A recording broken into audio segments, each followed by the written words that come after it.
Hi, welcome to this video lecture. In this lesson, we will see the importance of descriptive statistics. So you all know statistics is being categorized into three different broad categories. One is descriptive statistics, second predictive, and the third is prescriptive that we saw in the introduction.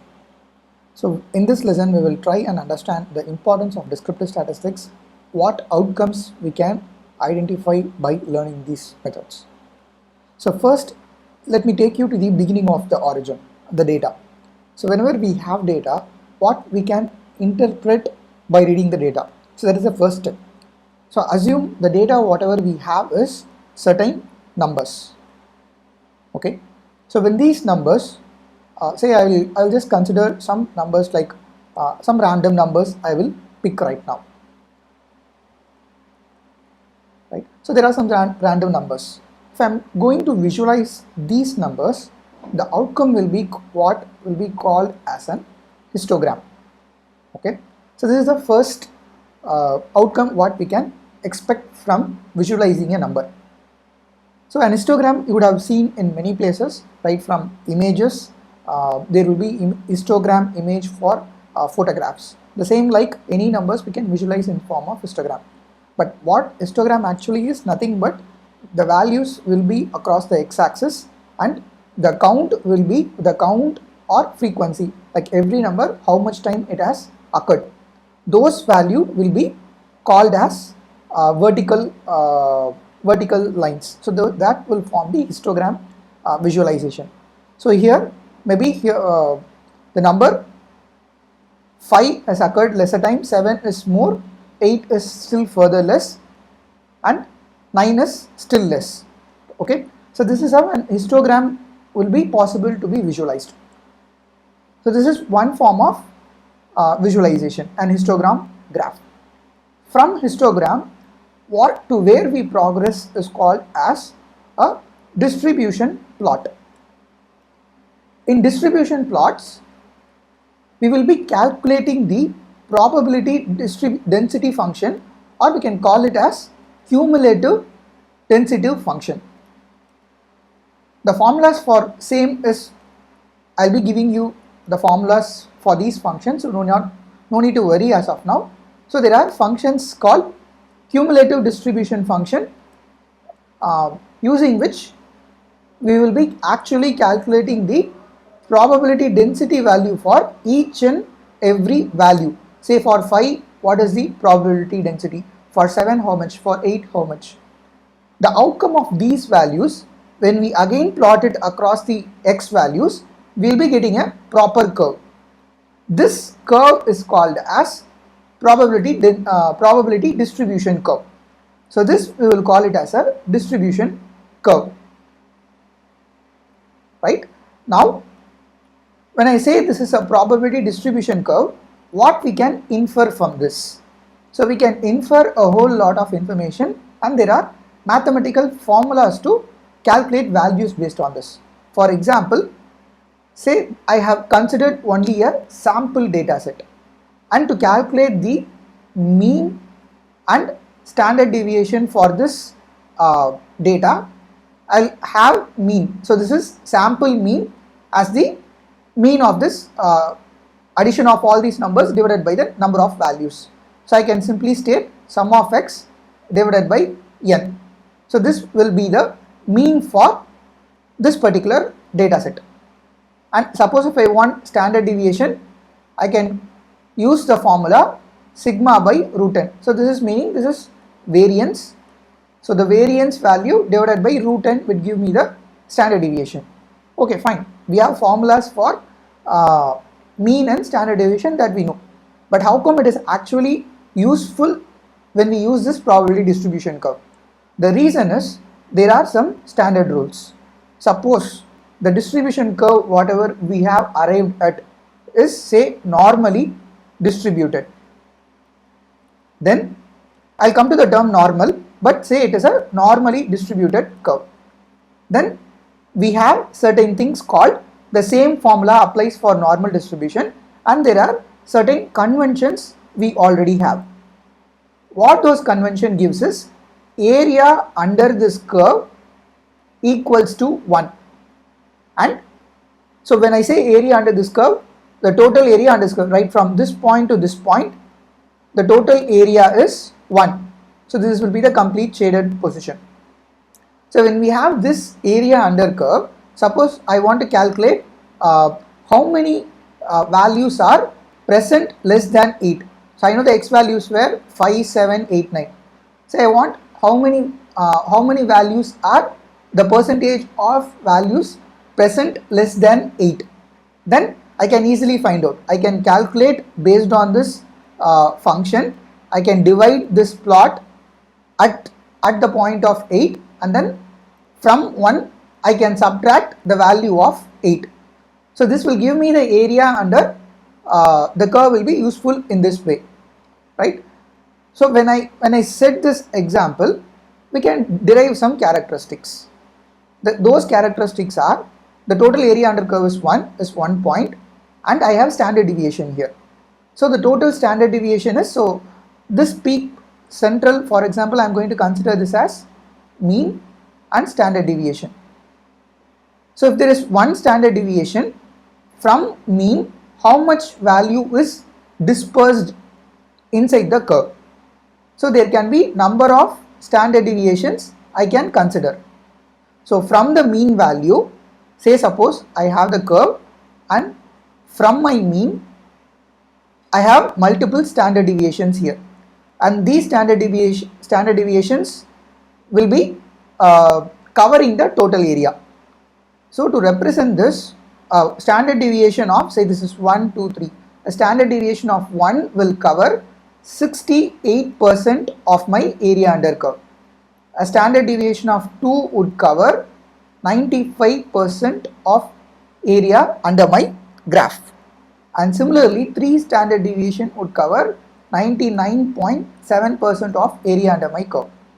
So these are characteristics what will be useful. So this is the reason we assume a distribution as normal distribution. But why should I assume blindly? There are certain rules and hypotheses defined. Any distribution that is going to contain continuous values. Okay, so right now I took continuous values. What are those continuous values? 5, 7, 8, 9, 9, 5, 7, 7, 8. I have assumed these are continuous values, meaning they have some real and decimal portion. This does not represent discrete values. Whenever I have continuous values, then I can and I have my number of continuous values as a minimum of 30 plus values. Then I can assume, so when I am going to have continuous values and the number of continuous values is, say, greater than 30. I have continuous values and the number of continuous values is greater than 30, then I can confidently assume my distribution will become a normal distribution. Okay, so this is one of a kind of assumption we do with continuous variables. The reason is our task becomes easy. We can assume the total area under curve as 1. We will know there is one standard deviation will produce 68% of will cover 68% of the area under our distribution curve. So for these reasons, we are going to assume our distribution as normal based on these conventions, and these conventions are derived from the rule called central limit theorem. The central limit theorem gives us these rules and the area values. Okay, so this is one of the important theorem which permits us to assume that any continuous distribution as a normal distribution. But when I am going to say we are assuming it as normal distribution, there are certain things additionally present. There are lots of other distribution present in mathematics to model a numerical system, to model a continuous value set. So those distributions I have given hints in the same OneNote, where you can, I will be sharing the links below the lesson. You can go through that. There are n number of distributions present in history and mathematics. So we mostly consider our distribution to be normal based on, for the sake of simplicity, but it is better to have knowledge of other distributions for continuous values. Okay, so these distributions apply only for continuous values. Then when I say continuous values, there is going to be other category of values as well. The other category of values are discrete values. So discrete values are countable values. So there are different set of distribution that represent these discrete values. So those distributions we will call it as binomial distribution to represent certain cases of data, and Poisson distribution. So where these things would occur in nature. Binomial distribution occurs for data where there is outcome of positive or negative, and there is a probability attached for both of these event, and that we will call it as P and Q respectively.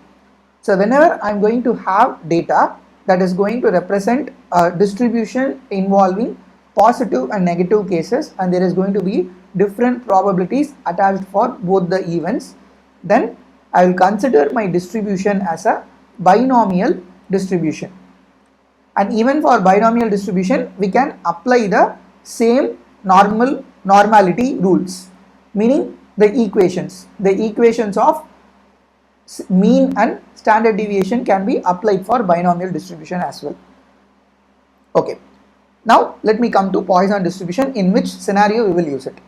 Suppose my considered data set is going to be a count measure, like number of sales, number of tickets, whatever representing going to be my count information, then that distribution I will map it as a Poisson distribution. Even the Poisson distribution is going to produce a certain distribution curve. There are cumulative distribution functions and point percent functions for representing Poisson distribution. So the formulas for the same will be, you will be able to find it in the reference links. In the OneNote reference link I will be sharing. The point percent function is actually an inverse of CDF. Say if I want to calculate how many sales I would have, suppose the x-axis is going to represent days in a week. Say there will be 1 to 7. Suppose I want to calculate the number of sales that can be achieved by 5th day. Then using this CDF function, I will be able to calculate the area under curve that will be giving me the percentage value. Say if it is I am going to get 0.6, then 60% of sales I would have achieved by 5th week of the 5th day of the week. Okay, this is outcome of CDF function. Suppose the inverse PPF, what I will be getting is, if say I want to know by which day I will be achieving 70% of sales, then with that 70% I will be able to get the x-axis value, meaning the day I will be able to achieve calculation. Okay, so this is the idea behind distributions and the analysis what we can perform with available data with us. This kind of descriptive statistics helps even further down in predictive analytics. Okay, so we will not be directly involved or making use of those data, but still it is necessary to understand the mathematics behind what are distributions and how this works. That is the reason we go through these topics, right? Now we have seen so far distributions. Okay, from distributions where we are going to progress further, those are called as statistical tests. Okay, so these statistical tests are used to compare distributions.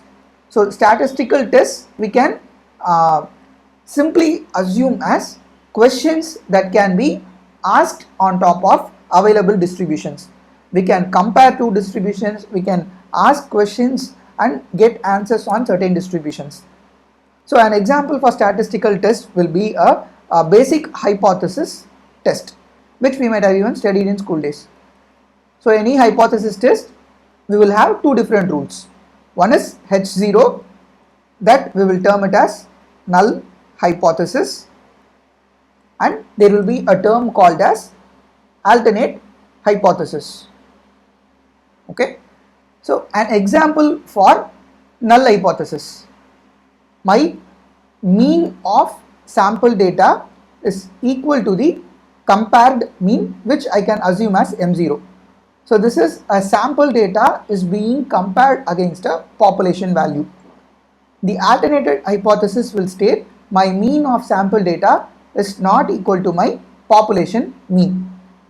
To validate these two statements, I will have to run calculate my hypothesis test.